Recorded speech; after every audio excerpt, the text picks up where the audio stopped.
Welcome to HumbleBrag. I'm Nate Mendel. Growing up, I never thought about travel as a thing.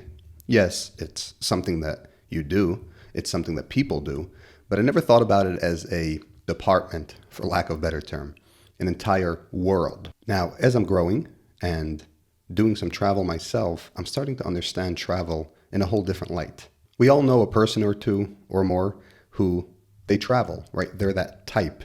They've been to 50 or 100 countries and they just don't stop traveling. They don't stop getting around, going places. And I never thought of myself as that type, if that's even a type. But at the same time, I did have an interest in seeing the world. I didn't make the correlation, though, between it being a certain type and my interest in seeing the world. From when I was young, and as I got older, the desire only increased for me to go out and see different countries, explore the world. But I didn't see myself as the traveler type. Again, if that even means anything, there's a whole array of personality types who travel, so it's nearly impossible to claim that there's a specific type, unless the claim is based on the classification that they travel itself, that one attribute. But there is a term that I coined in previous episodes, which is traveler's mentality, and today we're going to get into that, because I believe I have identified common traits among the general traveling population, 5 of which include agility, agreeableness, spontaneous, open-mindedness, and curious. The individuals who embody traveler's mentality almost always have those 5 traits. Agreeableness refers to the notion that the individual needs to have a high level of agreeableness, especially if they travel with a partner. If you are a rigid person and you travel with a partner, that wouldn't work out well.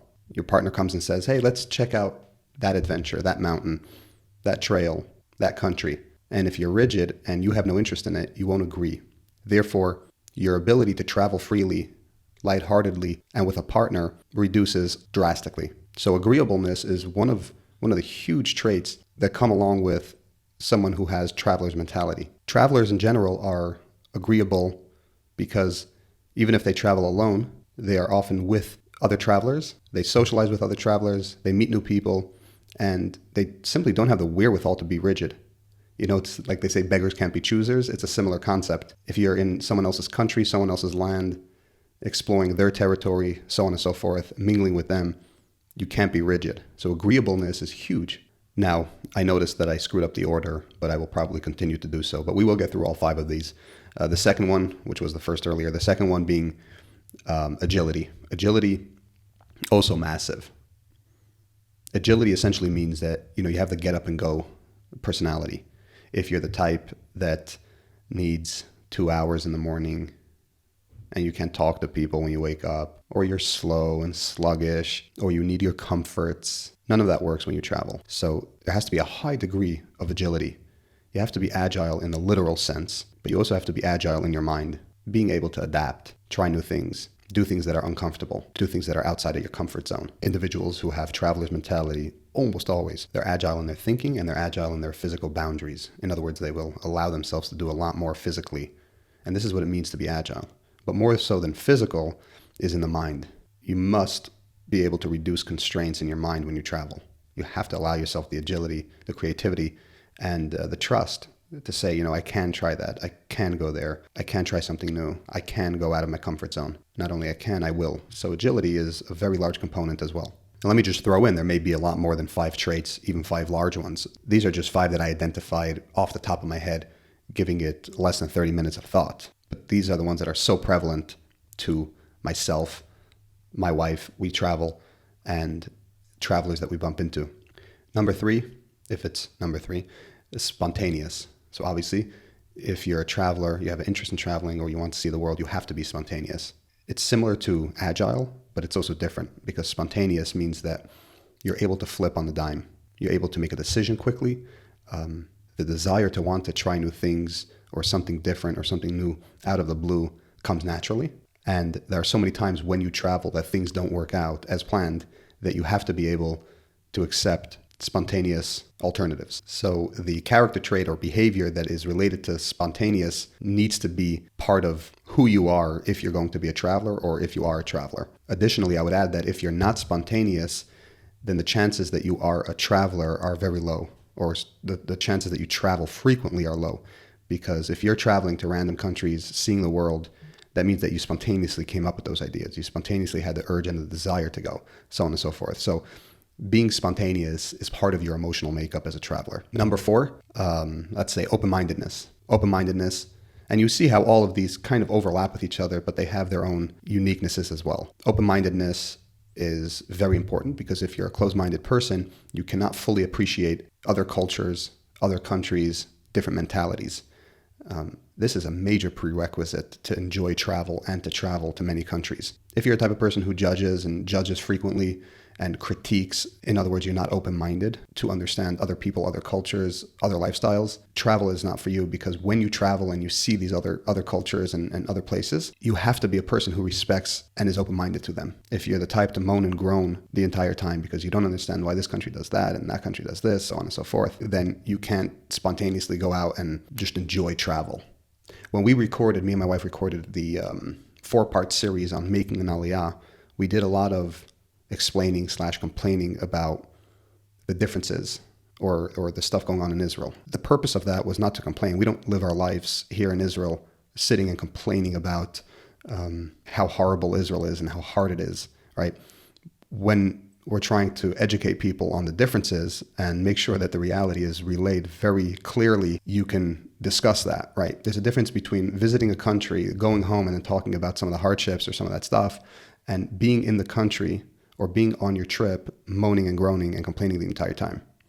For us in Israel, as an example, there are many things that are difficult, many things that it's just retarded compared to America, yet we still appreciate love and want to be here. So there's a distinction there. But more than anything, open-mindedness refers to the notion that you don't just begrudgingly accept that this country is different, so on. You actively and in a positive, appreciative manner want to understand and be open-minded to other people's cultures, other people's way of living, other lands, other laws, other rules. And number 5 is curious. The trait of being curious is an integral part, super important, because how can you actively and consistently travel places if you're not curious?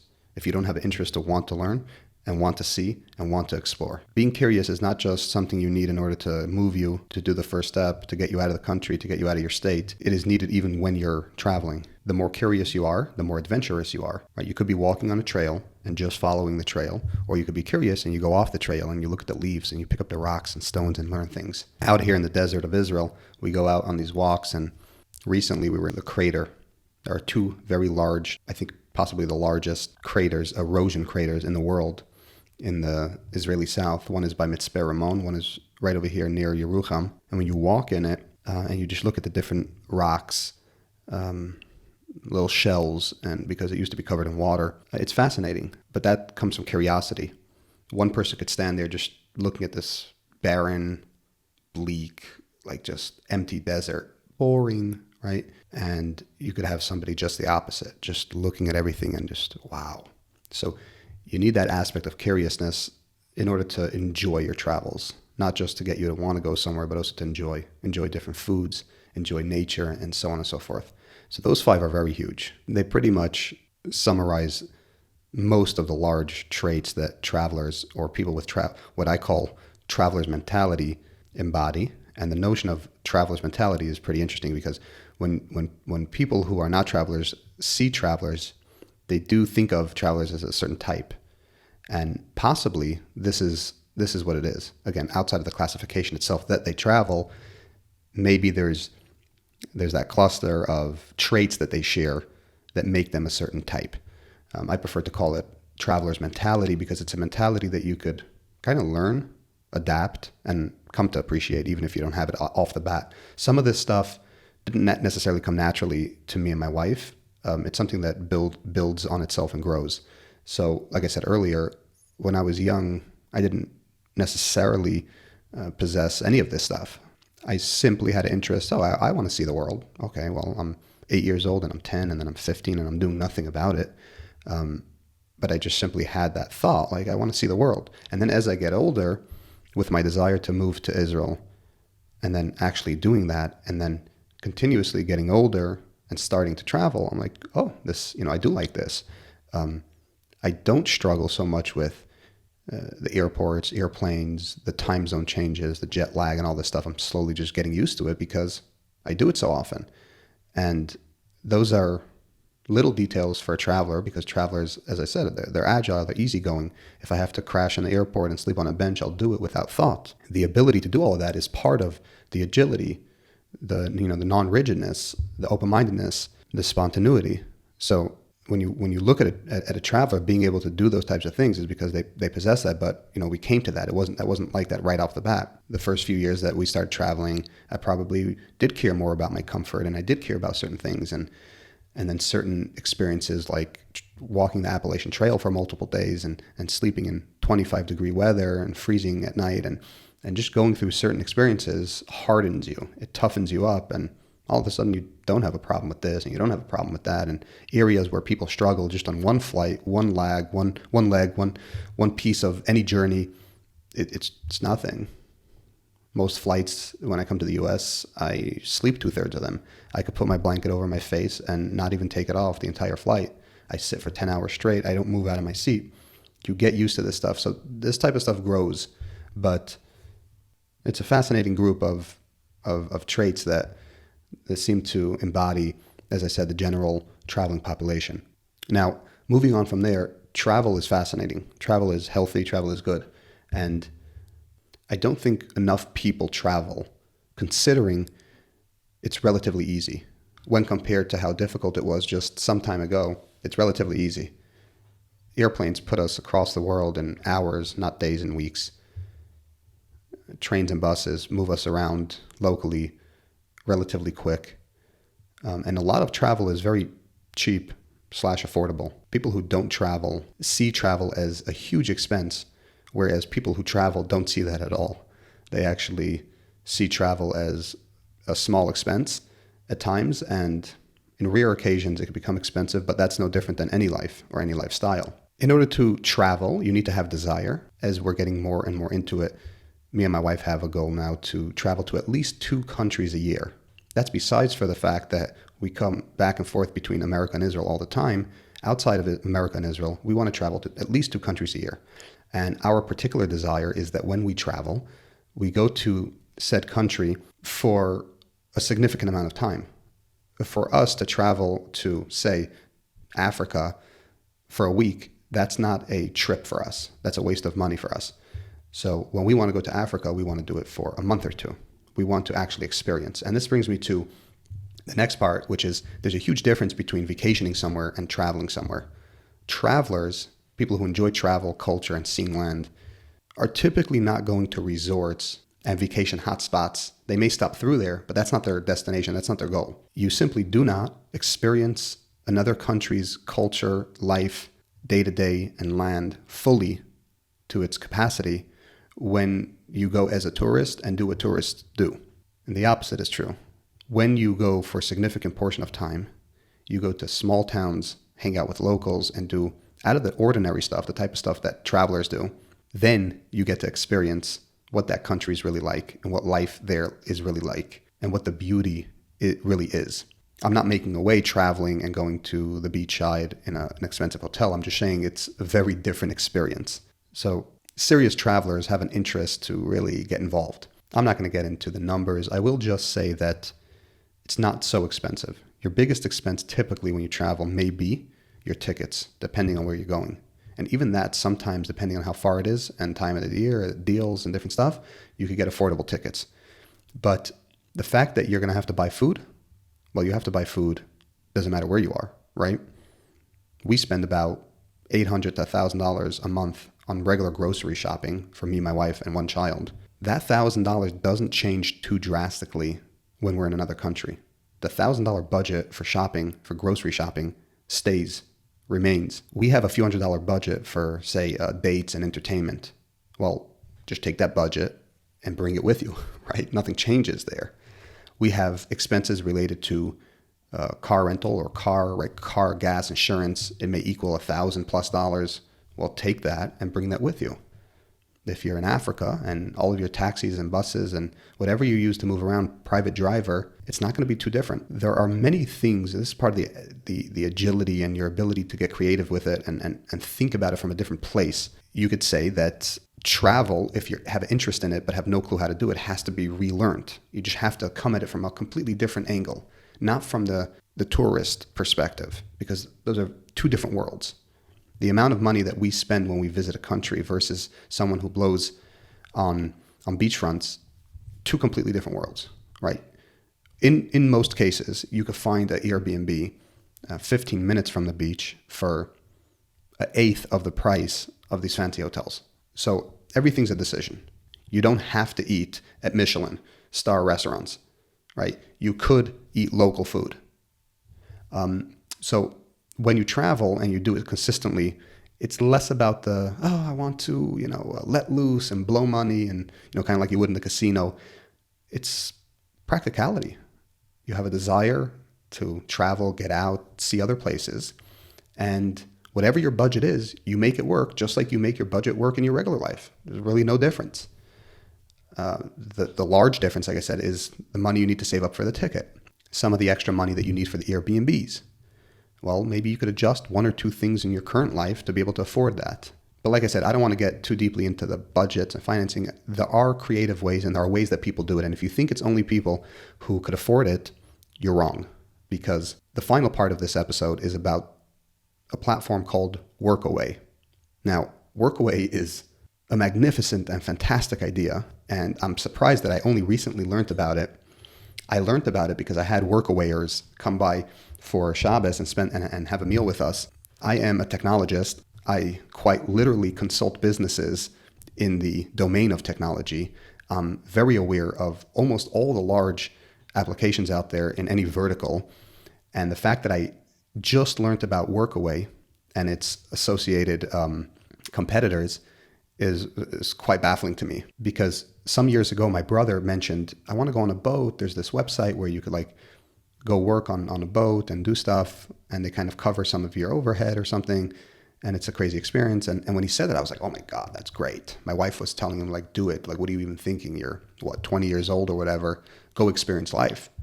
And he didn't end up doing it. I may have checked out the website that he had mentioned. It just seemed like an archaic, not much going on type of website. Well, it turns out there is a website where you could have these experiences, and it's a very large website, and it's called Workaway.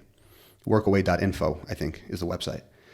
And essentially the premise is people all around the world, and I think this started in Europe, so you may see more of it there, more listings there, but evidently people need helpers, and in exchange for you providing help, they give you accommodation. And this is a huge, huge thing in the traveler's world. I was so fascinated to learn about it. I was so happy to learn about it. How did I learn about it? Well, my wife's in the grocery store in the little town of Yerucham and here in Israel, and hear some English speakers. So she's very social, says hi, and invites them for a Shabbos meal. It was one Russian girl who isn't Jewish and one boy from New York who is Jewish, not religious, and come over for a Shabbos meal Friday night. So they were in town. They're staying in town, and they came over. So they tell us about this. These two people, they don't know each other. They met each other a week ago. They're working at a hostel right in town. In exchange for 4 to 5 hours of work, they get free lodging. They also get a tiny allowance on top of it. They're like, wait a second. And I'm like, how did you find it? They're like, through this application. I'm like, what? It's like the Uber for traveling and free accommodation. Turns out this is a huge thing. If you want to travel somewhere, but you don't have a lot of money, you go into Workaway, you get to travel because you get the accommodation. A lot of these, there's different hosts offer different things, but almost all of them are giving you a place to sleep for free. And some of them are even providing your food. So wait a second. You mean to say that I could travel to any country in this world and go to someone, get free lodging, potentially free food, and all I have to do is help them out for a few hours a day? Mind blown. And I think it's fantastic. And that's what my brother was referring to some years earlier when he was talking about this boat. So, from boats to farms, agriculture, community, hostels, everything and anything. And it turns out this is huge. Hundreds of thousands, if not millions of people do this. And there are a couple websites that handle it, that offer that service. It's essentially a host and a traveler, hence the name Workaway. Really cute, right? So these two people, they just met each other a week ago. They're only going to be here for a few weeks. Different hosts require different durations. Some of them have like a minimum of 2 days. Others have a minimum of 2 weeks, or it could be 2 months. But you can travel the world and get involved by helping out the locals. And me and Sharon thought that was so fascinating. So of course we jumped onto the platform, because after you're done taking from this world and you've exhausted all of your lust, so on and so forth, you might start to consider, how do you give back? Ultimately, the good that we receive from the world, we want to give back. And that's charity. It's the ultimate level of satisfaction, right? The opposite of greed. And so if we're traveling to countries for 1 or 2 months at a time, why the hell would we not want to join some communities, stay at someone, help them out, help the locals? What better way to learn about the locals and that country and that culture than to mingle with actual people outside of the tourists and all that stuff? So we thought it was fascinating. So we're gonna check it out on our upcoming visits, and we're gonna see how that goes. But what's really fascinating about this is that for young people, single people, this opens up a world of opportunity. This cliche 9 to 5, I just got out of college or high school and I'm gonna go get a job at McDonald's or in a warehouse and stock shelves because I'm a champion of my life, is such utter garbage and bullshit. You have an opportunity to travel the world, see the world, before it becomes more difficult as you get older and get married, have children, so on. Be different, be creative, go out and see. The issue with staying within your community, the place that you grew up, and this is very hard to understand until and unless you've been out for a while.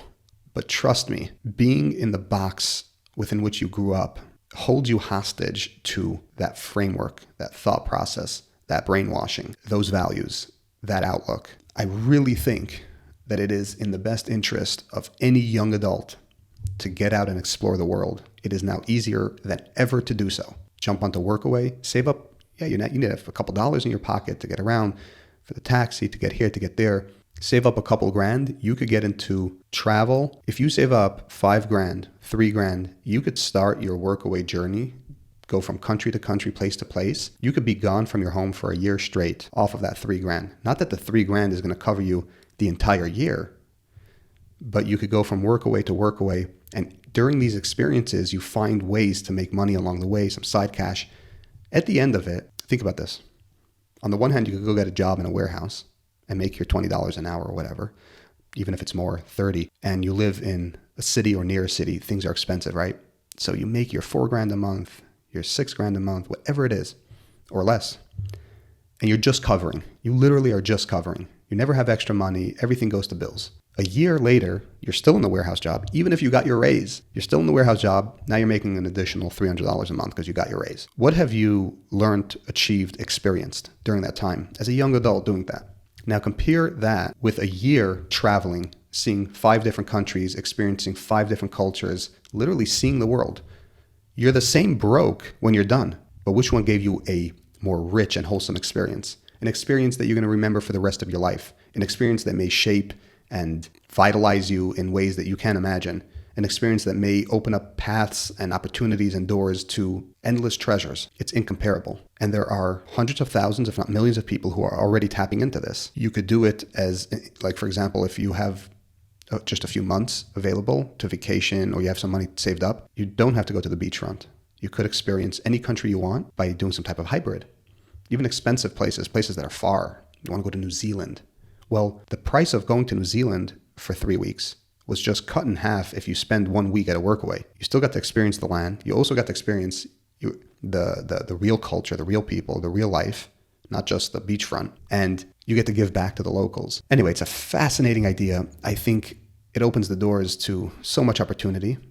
But I think for young adults, I mean, this is good for anyone, but specifically for young adults who are just wasting their years either smoking weed, doing the cliche first job, second job, where you make your low hourly wage and you haven't quite experienced anything in life yet. And all you're thinking about is, at some point you got to get married, so on and so. Just stop. And if you have an interest in travel and seeing the world, then it's a no-brainer. Then there's nothing to even talk about. Then for sure you should jump on, start experiencing. And if you want to try it out, try it before you buy it. Find a Workaway that's within your own country. There's so many benefits to meeting new people, which brings up another thing, which is that, if you don't have friends or you're not happy with your peers and the people you hang around, you want a new community, that's what these travelers do. It's a whole community. You start traveling, you go places, you meet people, you make new friends, you open new doors, new routes open, new opportunities arise. So just in that respect alone, learning how to be a social person, learning how to be agile and all this stuff, learning how to be open-mindedness and easygoing, it could shape your life in a much more stunning way than any simple, basic job would in your local town or in your local city. In conclusion, I will say that travel in general is not for everyone, but for those who have a desire, there are traits that you could adapt and learn and get better at in order to embody traveler's mentality. I will also say that traveling is healthy. This is a beautiful, stunning world that God created. And if you don't just do it. If you don't just do it, it'll never happen. And now it's easier to do it than ever before in varying ways, not just the beachfront, but the locals and giving back and being part of it and fully immersing yourself and experiencing it. With that said, I hope you get to experience this world. Peace and love. Leave a like and subscribe.